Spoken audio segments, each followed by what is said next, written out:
دیکھیے اگر کسی ایسی زمین پر بارش برسے جو اوپر سے بہت سخت ہے تو پانی بہہ جائے گا، زمین میں جذب نہیں ہوگا تو کوئی رویدگی پیدا نہیں ہوگی۔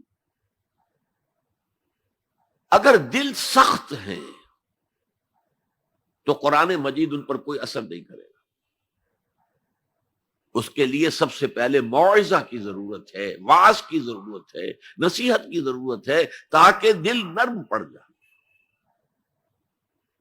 انسانی دل جب سخت ہوتے ہیں تو ان کی سختی چٹانوں سے زیادہ ہوتی ہے۔ سورہ بقرہ میں فرمایا ثم قست قلوبکم فہی کالحجارۃ او اشد قسوہ، یہودیوں سے خطاب ہے۔ ثم قست قلوبکم من بعد ذلک فہی کالحجارۃ او اشد قسوہ، اے بنی اسرائیل تمہارے اس طرز عمل کے نتیجے میں تمہارے دل سخت ہو گئے اور اب وہ پتھروں سے زیادہ سخت ہے۔ لہذا سب سے پہلے ضرورت کیا ہے؟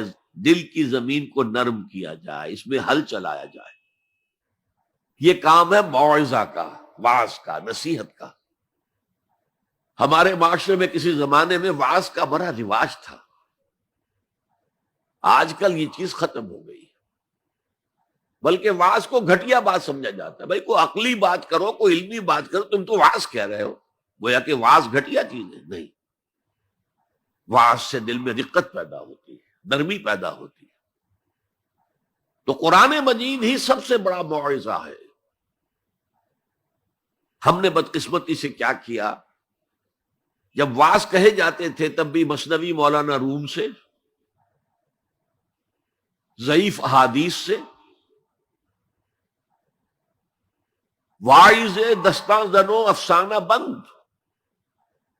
واعظ بڑے اونچے اونچے ہاتھ چلا کر اور افسانہ جو ہے بیان کر رہا ہے، لیکن اس کا حال کیا ہے؟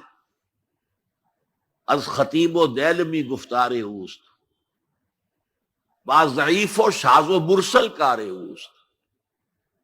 وہ خطیب بغدادی یا دیلمی کی جو احادیث ہیں، جو سب سے گھٹیا درجے کی کتاب حدیث کی، سب سے کم تر درجے کی کتاب حدیث کی، ضعیف کتابوں کے یوں سمجھیے کہ بہت بڑے مجموعے، وہاں سے وہ حدیثیں لا رہا ہے۔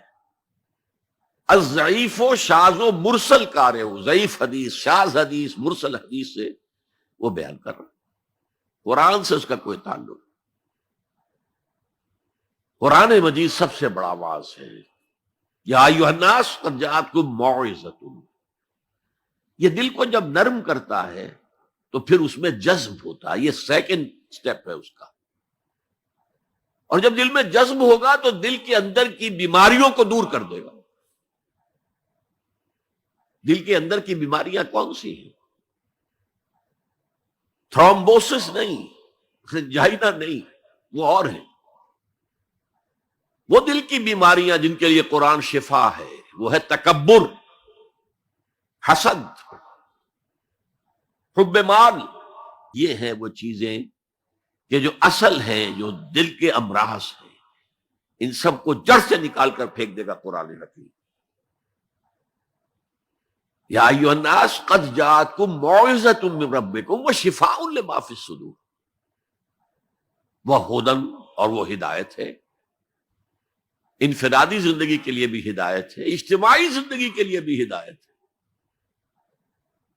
کبھی اگر سورہ فاتحہ پر آپ غور کریں، جو ہماری نماز کا جزو لازم ہے، تو ہم پہلے کہتے ہیں الحمدللہ رب العالمین الرحمن الرحیم مالک یوم الدین ایاک نعبد و ایاک نستعین۔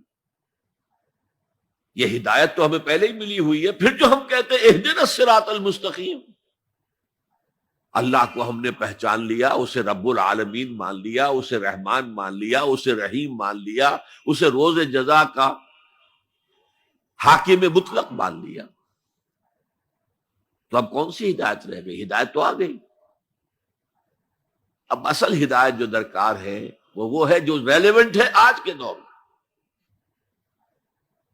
جو اجتماعی نظام ہے انسانوں کا،